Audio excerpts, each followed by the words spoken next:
തകിടം മറിഞ്ഞു. മോദി, നിങ്ങൾ വെട്ടിയ വഴിയെ അല്ല ജനങ്ങൾ പോകുന്നത്. നിങ്ങൾ ഒരുക്കിയ മായാവലയത്തിൽ ആരും തന്നെ വീണില്ല എന്നതാണ് സത്യം. മുസ്ലിം വിരുദ്ധത പറഞ്ഞുകൊണ്ട് ദളിതരുടെ സംവരണം എന്ന വിഷയം തെരഞ്ഞെടുപ്പിൽ ഇട്ടുകൊടുത്തത് മോദി തന്നെയാണ്. അതുവഴി രാജ്യത്തെ ദളിത് വോട്ടുകൾ പെട്ടിയിലാക്കാമെന്നായിരുന്നു BJPയുടെ കരുതൽ. എന്നാൽ അതൊന്നും തന്നെ നടപ്പിലായിട്ടില്ല എന്ന് മാത്രമല്ല, എല്ലാം തിരിച്ചു കൊത്തിയിരിക്കുകയാണ്.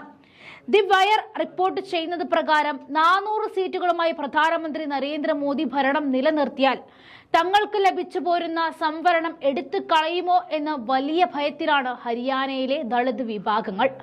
അവരുടെ ആ പേടിയെ കുറ്റം പറയാനാകില്ല. കാരണം ഒരു നാണയത്തിന്റെ ഇരുവശം എന്ന പോലെ BJPക്ക് മുസ്ലിമുകളെ പോലെ തന്നെ ദളിതരെയും കണ്ണിൽ പിടിക്കില്ല.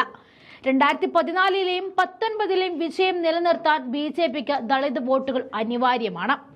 NDA സർക്കാർ വീണ്ടും അധികാരത്തിൽ വന്നാൽ ഭരണഘടനയിൽ മാറ്റം വരുത്തുന്നു എന്ന ചർച്ചകൾ ഈ ഭയത്തെ അധികമാക്കുകയാണ് എന്നതാണ് റിപ്പോർട്ടുകൾ. ഇരിക്കുന്ന ചില്ല മുറിക്കുന്നത് പോലെ മോദി ദളിത് വോട്ടുകൾ കൂട്ടാനുള്ള മാർഗം നോക്കിയപ്പോൾ അരുൺ ഗോവിന്ദ്, ജ്യോതി മൃത്യ, അനന്ത് കുമാർ ഹെഡ്കെ തുടങ്ങിയ BJP നേതാക്കൾ നടത്തിയ വിദ്വേഷ പ്രസംഗങ്ങളായിരുന്നു ദളിത് വിഭാഗങ്ങളുടെ ആശങ്ക വർദ്ധിപ്പിക്കാൻ ഇടയാക്കിയത്. ഹിന്ദുത്വത്തെ തരം താഴ്ത്താൻ കോൺഗ്രസ് കൊണ്ടുവന്ന പല കൂട്ടിച്ചേർക്കലുകളും തിരുത്തുവാൻ BJP സർക്കാരിന് 400 സീറ്റുകൾ വേണം എന്നായിരുന്നു തന്റെ മണ്ഡലത്തിൽ നടത്തിയ തെരഞ്ഞെടുപ്പ് പ്രചാരണ റാലിയിൽ BJP നേതാവ് അനന്ത് കുമാർ ഹെഡ്കെ പറഞ്ഞത്. എന്നാൽ BJP പിന്നീട് ഇദ്ദേഹത്തിന് സീറ്റ് നിഷേധിച്ചിരുന്നു എങ്കിലും മറ്റു പല നേതാക്കളും ഇതേ പരാമർശങ്ങളുമായി രംഗത്തേക്കെത്തിയിരുന്നു. തുടർന്ന് ദളിത് വിഭാഗത്തിന്റെ സംവരണം കോൺഗ്രസ് മുസ്ലിങ്ങൾക്ക് നൽകുമെന്ന പ്രചാരണവുമായി BJP വന്നുവെങ്കിലും അത് ദളിത് വിഭാഗത്തിൽ വേണ്ടത്ര സ്വാധീനം ചെലുത്തിയില്ല.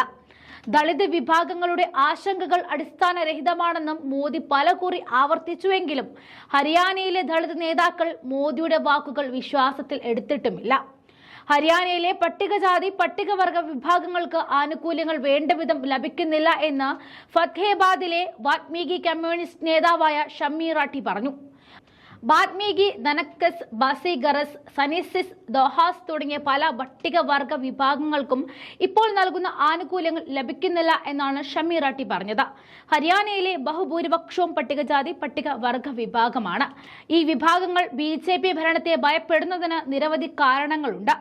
രാജ്യത്തുണ്ടായ സംവരണ വിരുദ്ധ വികാരത്തിന്റെ പ്രകടമായ വർധനവാണ് അതിൽ ആദ്യത്തേത്. വിവിധ സർക്കാർ വകുപ്പുകളിലേക്ക് കരാർ ജീവനക്കാരെ നിയമിക്കുന്നത് സംവരണത്തിന്റെ അടിസ്ഥാനത്തിലാണെന്നാണ് ദളിത് വിഭാഗങ്ങൾ പറയുന്നത്. സർക്കാർ വകുപ്പുകളിലേക്ക് കരാർ ജീവനക്കാരെ നിയമിക്കാൻ സർക്കാർ ആരംഭിച്ച ഹരിയാന കൗശൽ റോസ്ഗർ നിഗം എന്ന വെബ് പോർട്ടലിനെതിരെയും ദളിതർ രംഗത്തുണ്ട്. വെബ് പോർട്ടൽ വഴി തൊഴിലാളികളെ നിയമിക്കുന്നത് സംവരണത്തിന്റെ അടിസ്ഥാനത്തിലല്ല എന്ന വിമർശനമാണ് ഉയരുന്നത്. ദളിത് ഗോത്രവർഗക്കാർക്കും എതിരായ വിദ്വേഷ കുറ്റകൃത്യങ്ങൾ തടയുവാൻ നടപ്പിലാക്കിയ SC/ST ആക്ട് ദുരുപയോഗം ചെയ്യപ്പെടുകയാണെന്ന ഭയവും മറ്റൊരു ഉദാഹരണമാണ്. നിയമത്തോടുള്ള പോലീസിന്റെ അനാസ്ഥയാണ് ഇതിനുള്ള കാരണം. അതിക്രമങ്ങൾ നേരിടുന്നവരെ പോലീസ് സംരക്ഷിക്കുന്നില്ല എന്ന ആരോപണം പരക്കെ ഉയരുന്നുമുണ്ട്. BJP തിരിച്ച് അധികാരത്തിലെത്തിയാൽ അത് ഭരണഘടനയെ കാര്യമായി ബാധിക്കുമെന്നും ദളിതർ ഭയപ്പെടുന്നതായും ഇന്ത്യ യൂത്ത് കോൺഗ്രസിന്റെ ഹരിയാന യൂണിറ്റിന്റെ ഗവേഷക വിഭാഗം മേധാവിയായ നിലേഷ് ബഹാനി പറഞ്ഞു. ഇതോടെ മോദി ഉദ്ദേശിച്ച ആ തരംഗം അങ്ങ് ഏറ്റില്ല എന്നും പറയാം.